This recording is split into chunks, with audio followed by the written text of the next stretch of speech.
Welcome to Caribbean Medical TV. In today's episode, we explore how mobility and movement serve as vital foundations to our health and daily life. So many components can affect our ability to move, to interact, to navigate environments. The complex structures of the mind and body are some of the world's greatest marvels.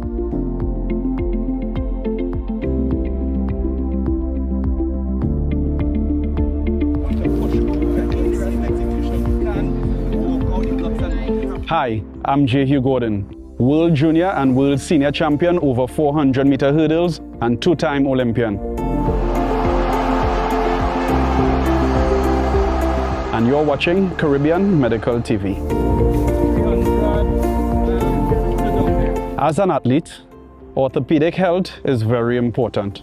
Our bodies can be so strong and yet still so delicate. I've managed over 12 years of professional competition within the sport of track and field. And one of the key ingredients in terms of maintaining my health as an athlete was ensuring that I rested and recovered as best as possible after practice. Rest and recovery is key.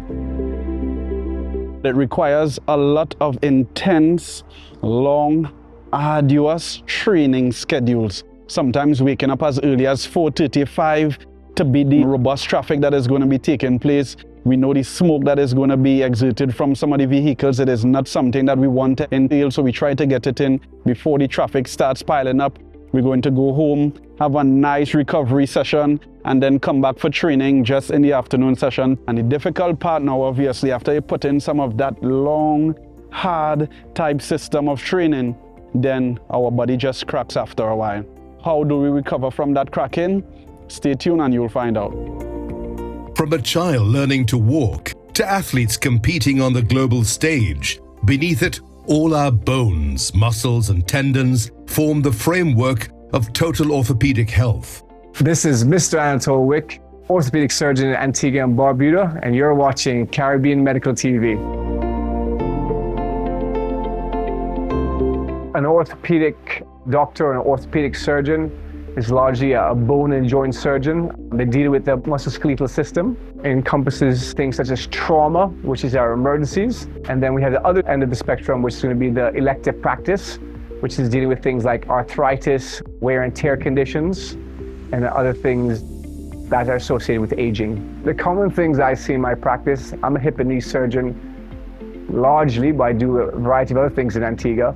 The common thing would be hip and knee arthritis. Hip and knee arthritis is quite hard because most of it's like genetic. There's some correlation with diabetes and patients having joint disease. So controlling the diabetes or taking measures to focus on your health in general. I'm Curtis Anthony Gopie from Trinidad and Tobago, an X-ray technician, and you're watching Caribbean Medical TV.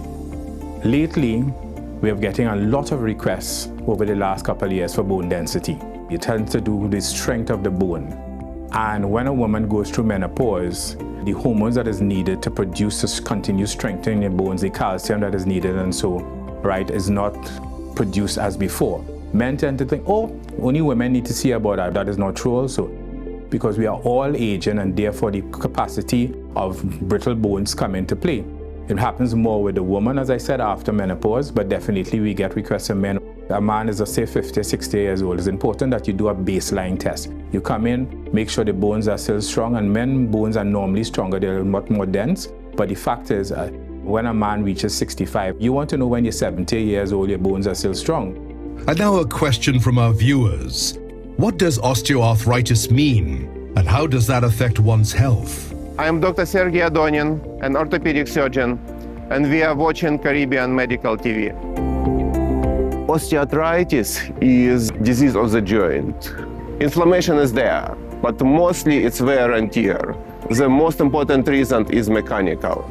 So the joint is usually either damaged in the past to develop osteoarthritis, or damaged by chronic overload.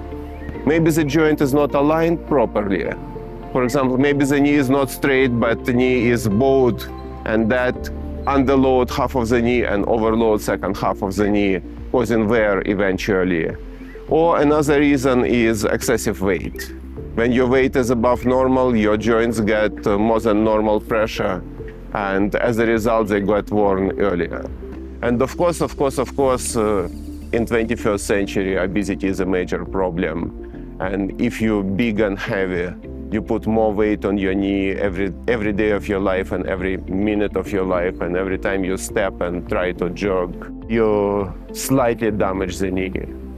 And that's why my general advice to overweight patients, don't try to go and run tomorrow. Diet is more important, at least at the initial stages of losing weight, than exercising.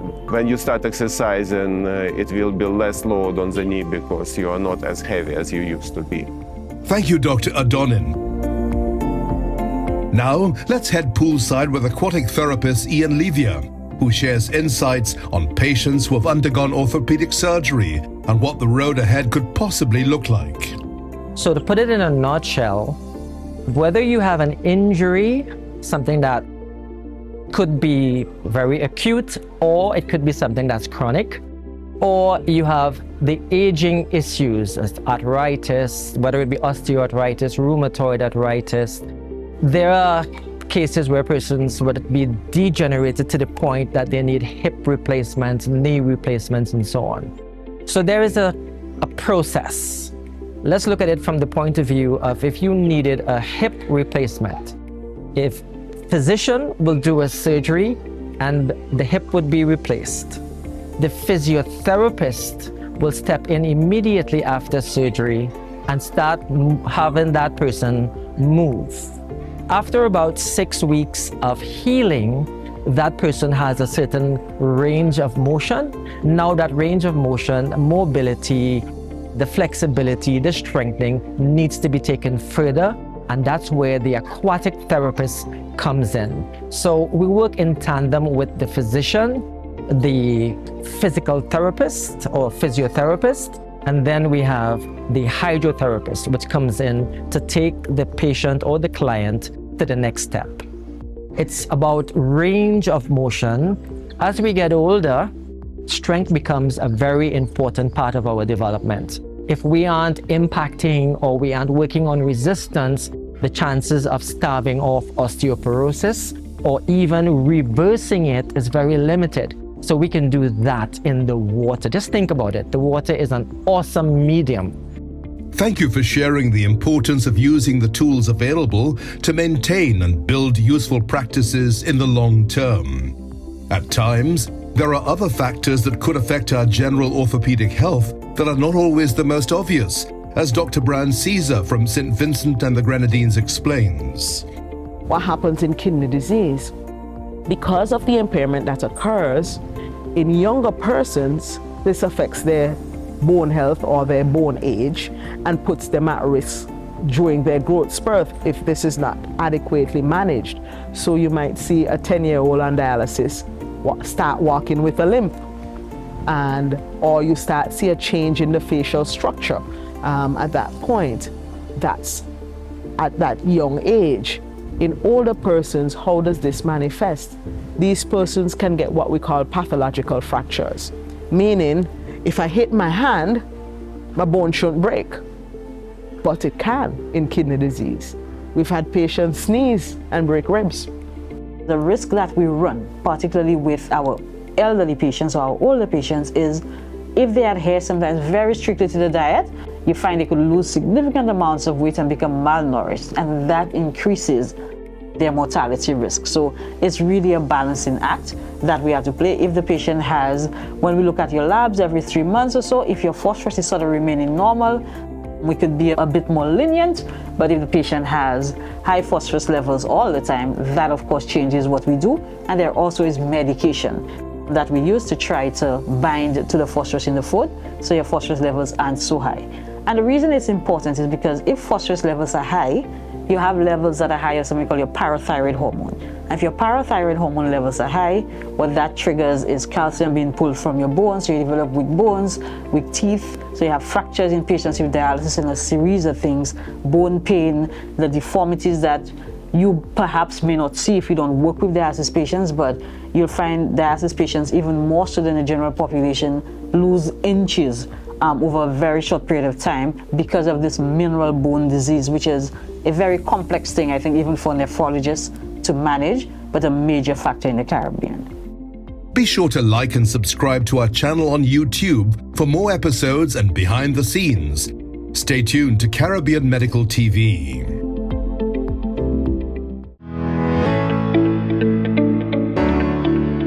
Republic Bank is more than just a financial institution. We've been a steadfast partner in the communities we serve, investing in their future through our Power to Make a Difference program for more than 2 decades. Our aim is to drive meaningful change, expand our sustainable footprint, and ultimately build more resilient communities. Our footprint spans 16 territories across the Caribbean, South America, and West Africa. We understand that true success is built on the strength of our communities. That's why we're committed to making a lasting, positive impact. This is why the Power to Make a Difference isn't just about funding. It's about active participation. It's about providing crucial support and guidance to our valued non-governmental partners, empowering them to achieve the United Nations Sustainable Development Goals. By working together, we can create a movement of positivity that resonates throughout the territories in which we operate. This is the orthopedic episode of Caribbean Medical TV. Bonjour tout pep Caraïbe, moi c'est Dr. Merle Clarke, moi c'est un nephrologist ici, à Saint-Lucie, et vous regardez Caribbean Medical TV. Thank you, Dr. Clarke. Awareness is key. Sometimes minor adjustments in our daily routine can have significant impact in protecting our joints and total health, even adjustments at work or at home. Make sure that your bathroom have non-slippery coverage on the floor. Half of my patients, or more than half of my patients with hip fractures come to the hospital saying that they slept in the bathroom. So having non-slippery flooring is extremely important. In the first world, in the best care, 10% of people die after hip fracture within a month, and 40% of people die after hip fracture within a year. And the reason is not only the fracture itself, and maybe not that much the fracture itself, but the reason is the fact that that fracture is fracture of elderly person. Fracture of person whose natural reserves are already low. And if you don't fix fracture fast, if you don't put them back on track to walk and back to normal life fast, then they stay in bed and they just go downhill because they don't tolerate well staying in bed. So when you have hip fracture and you don't get your surgery immediately, in a few days, chances of you to get kidney infection, lung infection, bed sores are going dramatically. That's why it's extremely important to prevent hip fractures. Make sure that if you have elderly relative or when you are getting old yourself, you install some rails along the wall that if you sleep, you have a chance to grab the rail and prevent your fall, rather than you end on the ground calling your family asking to help. We need to have more adherence from the workforce, training the people who are working about good habits, good lifting technique, having a rest, ensuring that they're hydrated, and all the safety measures to prevent these type of injuries. Taking good measures is very important. Also, if you're like a novice getting into the gym, it's very important to have a professional trainer who can guide you safely to prevent these injuries. Other things as well is ensuring that you get enough rest. Weight, very simply, it is load transferring through the joint. And as we acquire mileage or cycles through the joints, that extra weight wears down the cartilage in the knee and the hip, which can lead then to arthritis. Now, in terms of diabetes, it probably interferes with the metabolic pathways in terms of how nutrition is getting to the cartilage. And that interference and leads to then micro damage to the level of the cartilage, which would then ultimately result in damage to into the cartilage, leading to arthritis.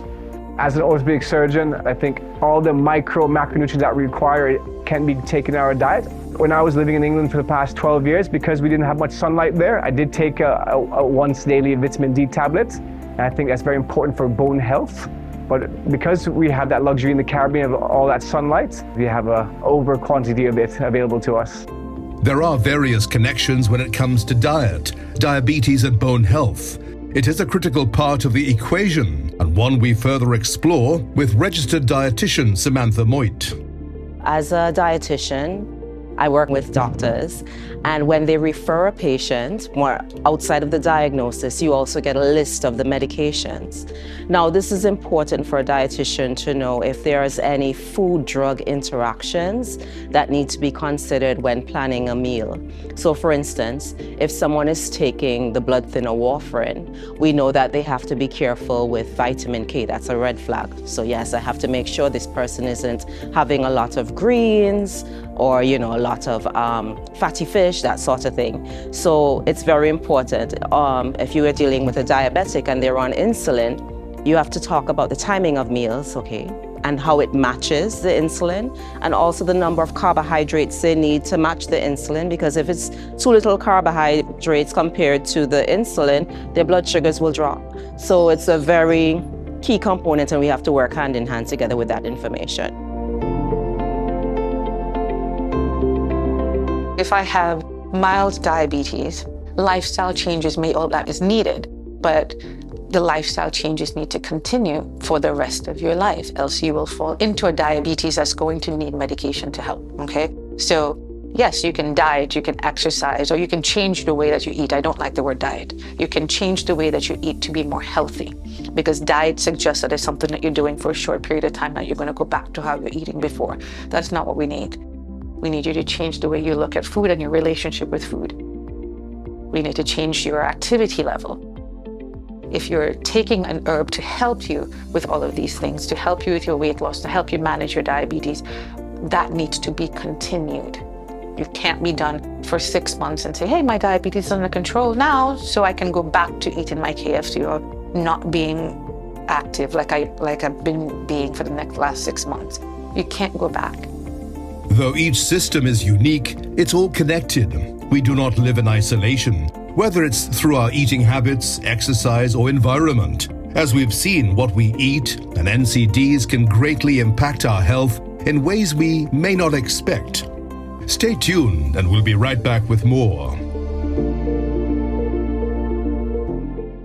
I am Navin Dukuran, CEO of Exim Bank, and we understand the power, impact, and transformative potential each citizen has.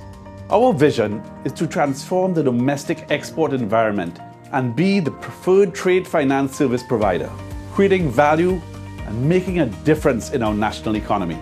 Here at Exim Bank, we recognize that we operate within a complex rhythm that exists in our social structures and biodiversity. It is written in every community and generation. So let us work together to facilitate growth and expansion, creating sustainable employment while respecting our planet and our environment. Our nation's strength lies in the people and the generations to come from the work we do today. The journey is before us and the challenge is here. The need is now. We are but a reflection of the world we live in. So let's work together to make it a better, healthier, and more sustainable one.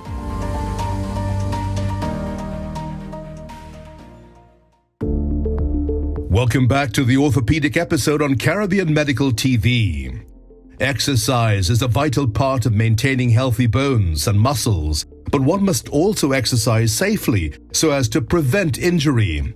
We head to Trinidad and Tobago to discuss proper exercise techniques with orthopedic surgeon Dr. Sergiy Adonin. Start low, go slow.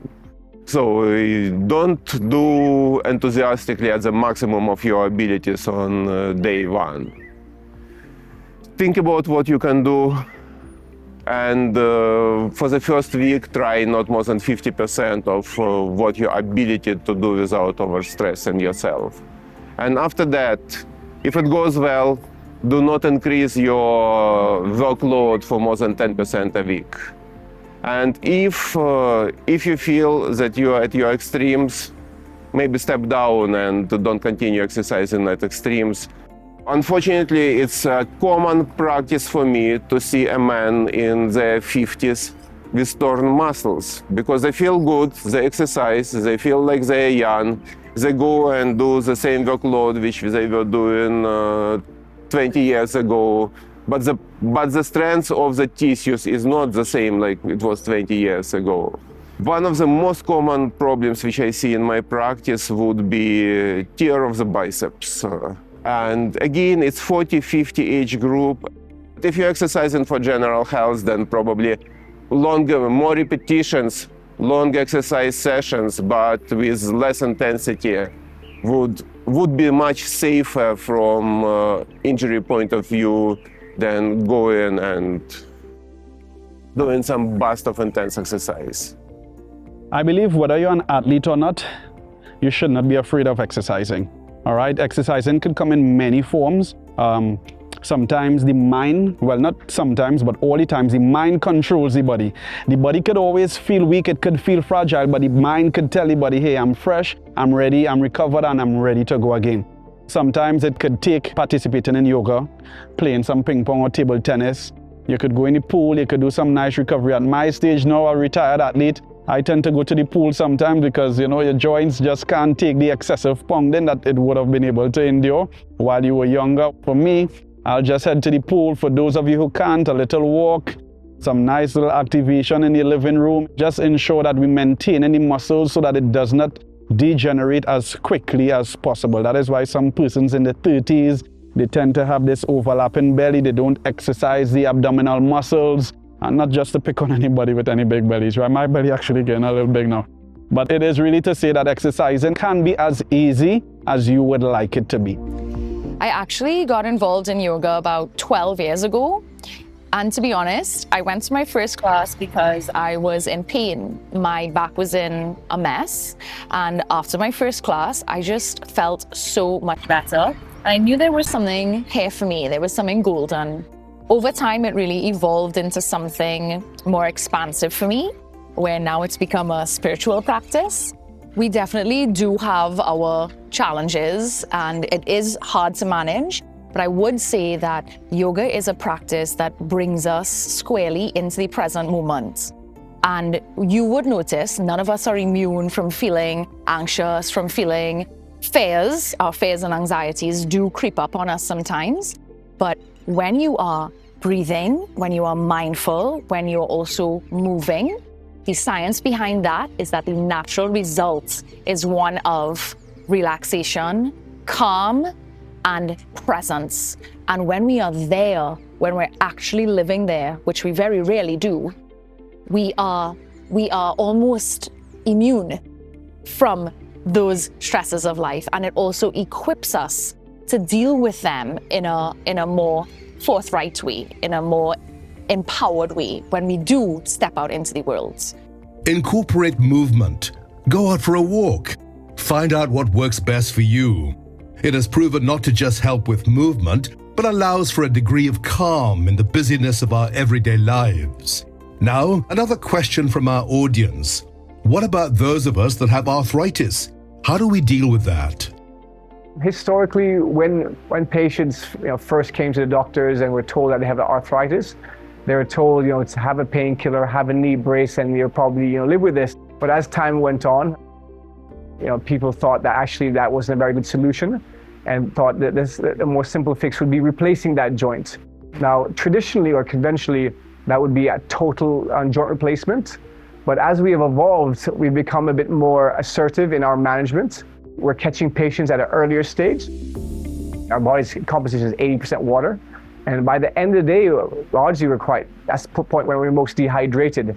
And cartilage, which is largely water, is depleted of that by the end of the day. Furthermore, your muscles and other soft tissues have been being worked throughout the day, and they're tired. So it's that putting more pressure on the joint itself, which also contributes to pain. It's hard to treat degeneration which already happened. So the first treatment is lifestyle modification and painkillers and support of physiotherapist, manual therapist, all those people who help you to achieve correct movement of your back. After that, if nothing works and pain continues to be severe, we consider epidural injection of steroid, which is a painkiller, but it's a painkiller which can give months and months of pain relief with a single injection. And if nothing works, then we have to talk about the surgery sometimes. As we get older, our bones are getting softer. And it's a more prominent problem in women than in men, because in women, estrogen supports strength of the bone. So when woman goes in menopause, loss of bone mass starts. And at about 5 years into menopause, it can be significant, and after that it's getting worse and worse. It's a process called osteoporosis. So I would say that an average woman may start developing osteoporosis in their 50s, while in men there is tendency to keep good bone quality up to mid-70s. So women get bone softening osteoporosis earlier, and women live longer than men. And osteoporosis on itself does not hurt. It does not hurt till you stumble, fall, and break something because the bone is soft. And the major breaks, major fractures of osteoporosis are wrist, shoulder, back, lower back, and hip. It can drastically affect your quality of life. It can make your life very difficult when you have to live in back pain. And each fracture of the backbone due to osteoporosis changes the shape of the back, and it makes next fracture more likely. So with each broken backbone, the chances of breaking more are getting up by 10%. Injury is something that we cannot prevent. We could try to mitigate the risk of extreme injuries. However, it is very, very important that you know and understand your body. One piece of advice that I have for you is your health is your wealth. Making sure that rest and recovery part of your training is also important, but ensuring that all your senses are on, not just the physical, but the mental and the spiritual aspect. Exercising can be as easy as you would like it to be, so find what works for you. Well said, Jehue. We hope all of you continue to get out there and keep moving. The Caribbean has abundant opportunity for you to stay fit, stay active, stay aware in our beautiful region. We look forward to seeing you on our next episode. You've been watching Caribbean Medical TV.